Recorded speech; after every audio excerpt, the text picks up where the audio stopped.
မင်္ဂလာပါမာယုတ်တန်သတင်းစီစဉ်အားနေကြိုးဆိုပါရယ်ဒီကနေ့ဩဂတ်စ်လ23ရက်နေ့နေ့လယ်ပိုင်းသတင်းတွေကိုတင်ဆက်ပေးသွားမှာပါကျွန်တော်ကတော့လင်းလက်ဖြစ်ပါတယ်အခုတင်ဆက်ပေးမှာတော့ရခိုင်ပြည်နယ်ဝင်ပေါက်ဖြစ်တဲ့မင်းနှုံးမိန်လမ်းပိုင်းကိုစစ်ကောင်စီအားပိတ်ဆို့ဖို့ပြင်ဆင်နေတဲ့သတင်းတရက်ခရိုင်တွေကိုလူဝင်အားထောင်ချီပါဝင်တဲ့ချမ်းဖတ်စစ်တပ်ရန်တန်းဝင်ရောက်နေပြီးစစ်ရေးတင်းမာနေတဲ့သတင်းအပိုင်း6မြို့အဝင်ကားလမ်းဘေးမှာရေဘေးသင့်ပြည်သူတွေတဲထိုးနေထိုင်နေကြရတယ်ဆိုတဲ့သတင်းအပြင်ထိုင်းတောင်ပိုင်းမှာဘုံပေါက်ကွဲမှုနဲ့မီးရှို့တိုက်ခိုက်မှုတွေဖြစ်ပွားခဲ့တယ်ဆိုတဲ့သတင်းတွေကိုတင်ဆက်ပေးသွားမှာပါအခုပထမဆုံးတင်ဆက်ပေးမှာတော့ရခိုင်ပြည်နယ်ဝင်ပေါက်တစ်ခုဖြစ်တဲ့မင်းနှုံးမဲ့အိမ်လမ်းကြောင်းကိုစစ်ကောင်စီကအင်အားအများပြားသုံးကပိတ်ဆို့ဖို့ပြင်ဆင်နေရလို့စစ်ရေးသတင်းမြစ်တွေစီအားနဲ့သိရပါတယ်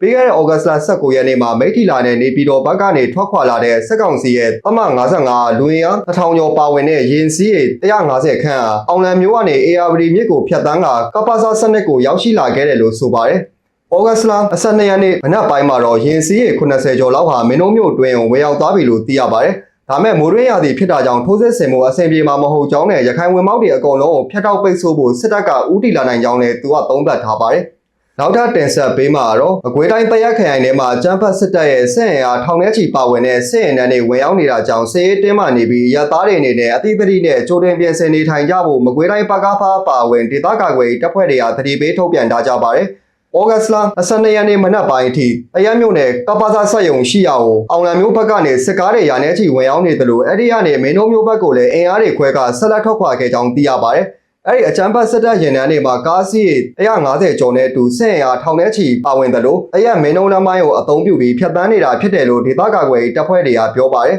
။နောက်ထပ်သတင်းတစ်ပုဒ်အနေနဲ့ AR တိုင်းကပိုင်းချောင်းမျိုးနယ်မှာအခုလက်ရှိမျိုးနယ်တစ်ခုလုံးရေနှင်းမြုပ်နေတဲ့အတွက်ရေဘေးသင့်ပြည်သူတွေအကူအညီများစွာလိုအပ်လျက်ရှိတယ်လို့ဦးညီကေတဲ့ဆောင်ရွက်နေသူတွေစီကနေသိရပါတယ်။ရေဘေးသင့်ပြည်သူတွေဟာအပိုင်း6မြို့ပေါ်ကဖုန်ကြီးကျောင်းနဲ့စာသင်ကျောင်းတွေမှာဖွင့်လှစ်ထားတဲ့ကယ်ဆယ်ရေးစခန်းတွေမှာနေထိုင်နေကြရသလိုမော်တော်ကားလမ်းဘေးရေလို့ရလမ်းဘေးတွေမှာလည်းယာယီတဲအိမ်တွေစောက်ပြီးနေထိုင်နေကြရတယ်လို့သိရပါတယ်။နောက်ဆုံးသတင်းတစ်ပုဒ်အနေနဲ့ထိုင်းနိုင်ငံတောင်ပိုင်းရပြည်နယ်တွေမှာမင်းညပိုင်းကဘုံပေါက်ကွဲမှုတွေနဲ့မီးရှို့တိုက်ခိုက်မှုတွေဖြစ်ပွားခဲ့ကြောင်းထိုင်းသတင်းဌာနတွေရဲ့ဖော်ပြချက်အရသိရပါတယ်။အဲဒီတိုက်ခိုက်မှုအတွင်းအနည်းဆုံးလူ2ဦးထံရရှိခဲ့ကြောင်းကနဦးသတင်းတွေအရသိရှိရပြီးအရာတီဝတ်ပြည်နယ်ကစူငိုင်ကိုလော့နယ်စပ်မြို့ပါဝင်နေရာအတော်များများမှာပောက်ကွဲမှုနဲ့မီးလောင်မှုတွေဖြစ်ပွားခဲ့ပြီးတော့ဒေသခံတွေကြားစိုးရိမ်ထိတ်လန့်မှုတွေဖြစ်ပေါ်ခဲ့တယ်လို့သိရပါတယ်။လုံခြုံရေးအခြေအနေတွေကြောင့်အရာတီဝတ်ပြည်နယ်အတွင်းဩဂတ်စ်လ22ရက်ည10:15မိနစ်အချိန်ကနေဩဂတ်စ်လ23ရက်မနက်6နာရီအထိညမထွက်ရအမိန့်ထုတ်ပြန်ခဲ့ပြီးအရေးပေါ်ကိစ္စတွေအတွက်အိမ်ပြင်ထွက်ဖို့လိုအပ်သူတွေအနေနဲ့အဆိုင်ရာလုံခြုံရေးအာဏာပိုင်တွေစီကခွင့်ပြုချက်ရယူဖို့လိုအပ်ကြောင်းသိရပါတယ်